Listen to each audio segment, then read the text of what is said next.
ഇന്ന് തന്നെ ഡൗൺലോഡ് ചെയ്യൂ. കാണൂ നിങ്ങളുടെ ഫേവറേറ്റ് ഷോസ്.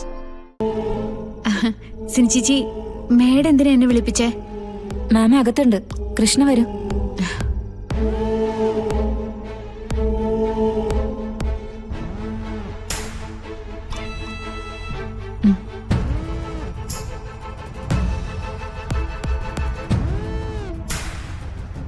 പോരുമ്പോ കളരിക്കുള്ളവരെ പ്രത്യേകിച്ച് എന്തെങ്കിലും ചോദിച്ചായിരുന്നോ? ഇല്ല, എല്ലാരോടും നവീൻ തന്നെ കാര്യം പറഞ്ഞു. മോളിരിക്കെ.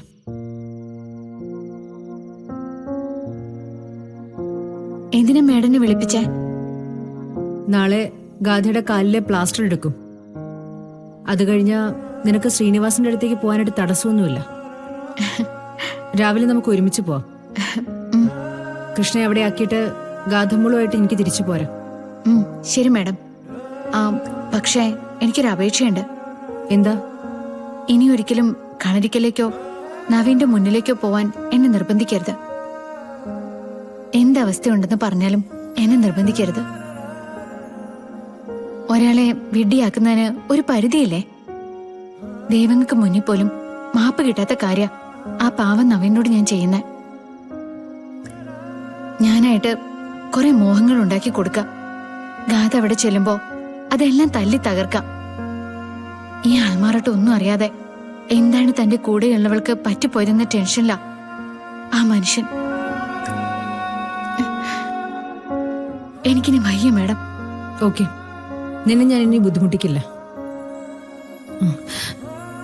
ഈ നടക്കുന്ന കാര്യങ്ങളിലൊക്കെ എനിക്കും വിഷമമുണ്ട് മോളെ. നിനക്ക് വേണ്ടി നിന്റെ അമ്മ ഒരുപാട് സങ്കടങ്ങൾ സഹിക്കാറില്ലേ? അതുപോലെ തന്നെയാ എന്റെ മോക്ക് വേണ്ടി ഞാനും. ഇനിയെല്ലാം ശരിയാവും. നിനക്ക് നാളെ നല്ലൊരു ജീവിതം കിട്ടും. എനിക്കൊരിക്കലും നിന്നെ ദ്രോഹിക്കാനാവില്ല. മുമ്പ് ഞാൻ ദ്രോഹിച്ചിട്ടുണ്ട്, ഭീഷണിപ്പെടുത്തിയിട്ടുണ്ട്, നിന്റെ അമ്മയുടെ ജീവൻ വെച്ച് വരെ വിലപേശിയിട്ടുണ്ട്. പക്ഷെ അവിടുന്നൊക്കെ നമ്മൾ ഒരുപാട് ദൂരം മുന്നോട്ട് വന്നില്ലേ? ഞാൻ പോലും അറിയാതെ നീ എന്റെ മനസ്സിൽ ഇടം പിടിച്ചില്ലേ? നാളെ പുഴയോരത്തേക്ക് ചെല്ലുന്ന കാര്യം ഇപ്പൊ ആരോടും വിളിച്ചു പറയണ്ട. ഞാൻ മുമ്പ് പറഞ്ഞിരുന്ന വാക്ക് ഒരിക്കൽ കൂടി ആവർത്തിക്കുക. എന്നെങ്കിലും നിനക്കൊരു പ്രശ്നം ഉണ്ടായാ നിനക്ക് ധൈര്യത്തോടെ എന്നെ വിളിക്കാം. ഞാനത് പരിഹരിച്ചിരിക്കും. പ്രായശ്ചിത്തം ഒരുപാട് ചെയ്യാനുണ്ട് നിന്നോട്. എന്റെ തെറ്റുകളും മുകളിൽ ക്ഷമിക്കുമല്ലോ? മാഡത്തിന് തന്ന വാക്ക് പാലിക്കാൻ വേണ്ടി മാത്ര ഞാൻ ഇങ്ങനെയൊക്കെ മാറിക്കൊണ്ടിരിക്കുന്നത്.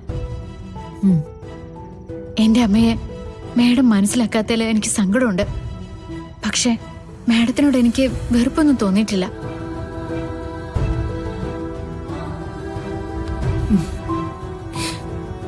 നല്ല കുട്ടിയാ നീ. നിനക്കിപ്പോഴും ദൈവത്തിന്റെ അനുഗ്രഹം ഉണ്ടാവും.